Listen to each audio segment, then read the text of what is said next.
Hi, welcome to Vinu's kitchen. Today ಫಾಸ್ಟಾಗಿ jeera rice ಮಾಡೋಣವಾ? So ಇದಕ್ಕೆ ನಾನು ಬಾಣಲಿಗೆ 2 ಸ್ಪೂನಷ್ಟು ಆಯಿಲ್ ಹಾಕ್ಕೊಂಡಿದ್ದೀನಿ. ಅದಕ್ಕೆ 1-2 ಸ್ಪೂನ್ ತುಪ್ಪ ಆ್ಯಡ್ ಮಾಡ್ತಾ ಇದ್ದೀನಿ. ನೀವು ಆಯಿಲ್ ಹಾಕ್ದೇ ತುಪ್ಪದಲ್ಲಿ ಮಾಡಿ ತುಂಬ ಟೇಸ್ಟ್ ಚೆನ್ನಾಗಿರುತ್ತೆ. ಇದಕ್ಕೆ ನಾನು ಇಂಗ್ರೀಡಿಯೆಂಟ್ಸ್ ಆಗಿ ಸಾಸಿವೆನ ಹಾಕ್ತಿದ್ದೀನಿ ಮತ್ತು 3-4 ಸ್ಪೂನ್ ಜೀರಿಗೆ ಹಾಕ್ತಿದ್ದೀನಿ. ಇದು ಜೀರಾ ರೈಸ್ ಅಲ್ವಾ, ಹಾಗಾಗಿ ಜೀರಿಗೆನ ಜಾಸ್ತಿ ಯೂಸ್ ಮಾಡ್ತೀವಿ.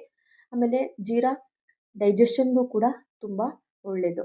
ಅದಾದಮೇಲೆ ಇದಕ್ಕೆ ಸ್ವಲ್ಪ 1 ಸ್ಪೂನಷ್ಟು ಕಡಲೆಬೇಳೆ, ಆಮೇಲೆ 1 ಸ್ಪೂನಷ್ಟು ಉದ್ದಿನಬೇಳೆನೂ ಕೂಡ ಹಾಕ್ತಾಯಿದ್ದೀನಿ. ಅದು ಹಾಕಿದ ಮೇಲೆ ಚೆನ್ನಾಗಿ ಅದನ್ನು ಫ್ರೈ ಮಾಡ್ಕೊಳ್ಳಿ. ಒಂದು ಸ್ವಲ್ಪ ಉದ್ದಿನಬೇಳೆ ಮತ್ತು ಕಡಲೆಬೇಳೆ ಎಲ್ಲ ಒಂಚೂರು ಬ್ರೌನಿಷ್ ಬರೋ ತನಕ ಒಂದು ಸ್ವಲ್ಪ ಫ್ರೈ ಮಾಡ್ಕೊಂಬಿಟ್ಟು ಅದಕ್ಕೆ ಮೇಯ್ನ್ ಇಂಗ್ರೀಡಿಯೆಂಟ್ ನಾನು ಗೋಡಂಬಿ ಹಾಕ್ಕೋತಾ ಇದ್ದೀನಿ. ಕ್ರಂಚಿಯಾಗಿ ತುಂಬ ಟೇಸ್ಟ್ ಚೆನ್ನಾಗಿರುತ್ತೆ ಜೀರಾ ರೈಸ್ಗೆ, ಹಾಗಾಗಿ ಗೋಡಂಬಿ ಆ್ಯಡ್ ಮಾಡ್ಕೋತಾ ಇದ್ದೀನಿ. ಅದಾದಮೇಲೆ ಇದಕ್ಕೆ ನಾನು ಕರ್ಬೇವಿನ ಸೊಪ್ಪು, ಮೆಣಸಿನ್ಕಾಯಿ ಮತ್ತು ಈರುಳ್ಳಿನ ಆ್ಯಡ್ ಮಾಡಿಕೊಂಡು ಲೋ ಫ್ಲೇಮಲ್ಲಿ ಇದನ್ನು ನಾನು ಚೆನ್ನಾಗಿ ಫ್ರೈ ಮಾಡ್ಕೋತಿದ್ದೀನಿ. ಸೊ ಒಂದು ಸ್ವಲ್ಪ ಫ್ರೈ ಆದಮೇಲೆ ಅದಕ್ಕೆ ನಾವು ಒಂದು ಸ್ವಲ್ಪ ಟೇಸ್ಟಿಗೆ ಉಪ್ಪನ್ನ ಆ್ಯಡ್ ಮಾಡಿಬಿಟ್ಟು ಹುಳಿನ ಹಾಕ್ತಿದ್ದೀನಿ. ಅದಕ್ಕೆ ಒಂದು ಅರ್ಧ ಹೋಳು ನಿಂಬೆಹಣ್ಣನ್ನು ಅದಕ್ಕೆ ಹಿಂಡ್ತಾ ಇದ್ದೀನಿ. ಸೊ ಅದು ಫ್ಲೇವರ್ಗೆ ಹುಳಿ ಮತ್ತು ಉಪ್ಪು ಸೇರ್ಕೊಳ್ಳೋದ್ರಿಂದ ಫ್ಲೇವರ್ ಕೂಡ ಚೆನ್ನಾಗಿರುತ್ತೆ, ಟೇಸ್ಟಿಯಾಗಿರುತ್ತೆ ಅಂತ ಹೇಳ್ಬಿಟ್ಟು.